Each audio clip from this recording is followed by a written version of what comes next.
आज रात मैं उसी सड़क पर लौटा जिसने कभी मुझे तोड़ दिया था। एक सुनसान डामर की पट्टी जो घने जंगलों को चीरती है, जहां परछाइयां झुककर पास आती हैं और सन्नाटा सीने पर भारी पड़ता है। शुरुआत किसी भी सामान्य रात की ड्राइव जैसी ही थी। इंजन की गुनगुनाहट, डैशबोर्ड की हल्की रोशनी, हेडलाइट्स में चमकते पेड़। लेकिन जितना आगे बढ़ा उतना अजीब लगने लगा। हवा ठंडी होती गई, अंधेरा गहराता गया, जैसे सड़क का कोई अंत ही नहीं हो। पहले तो छोटी छोटी बातें हुई। रेडियो अचानक गाने के बीच रुक गया। न कोई शोर, न क्रैकलिंग, बस खामोशी। फोन का सिग्नल चला गया। रियर व्यू मिरर में कभी कभी हेडलाइट्स झलकती, मगर जब ध्यान से देखता कुछ नहीं। फिर वो एहसास आया, भारी, अटल, जैसे कोई मुझे देख रहा हो। मेरी त्वचा सिहर उठी, सांसें भारी हो गई।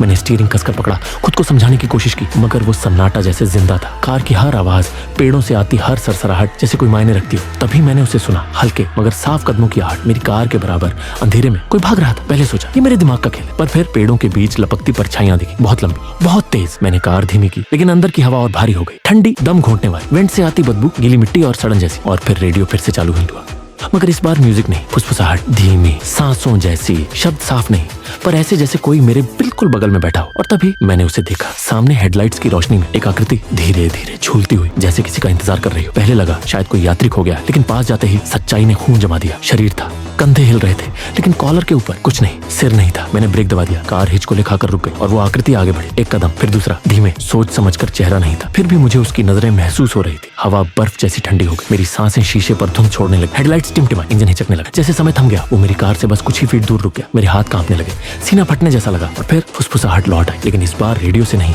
कार के अंदर से, बिल्कुल पीछे से। मैंने झटके से मुड़कर देखा, खाली, कुछ नहीं, लेकिन कान के पास ठंडी सांस की सरसराहट साफ महसूस हुई। मैंने वापस सामने देखा, आकृति गायब थी, सड़क खाली थी, खामोश। घबराहट हावी हो गई। मैंने गियर मारा और कार दौड़ा दी। पेड़ पीछे धुंधले हो गए, रियर व्यू में झांकने की हिम्मत तक नहीं हुई। कुछ मिनट बाद पास के कस्बे की रोशनियां दिखी। राहत तो मिली, मगर भीतर से मैं जानता था ये कल्पना नहीं थी। मैंने सचमुच कुछ देखा था। सिर विहीन आकृति जो सड़क पर चल रही थी, मुझे देख रही थी। और एक ख्याल अब भी मुझे सोने नहीं देता। अगर मैं वहां से भागा ना होता तो वो मेरे साथ क्या करता।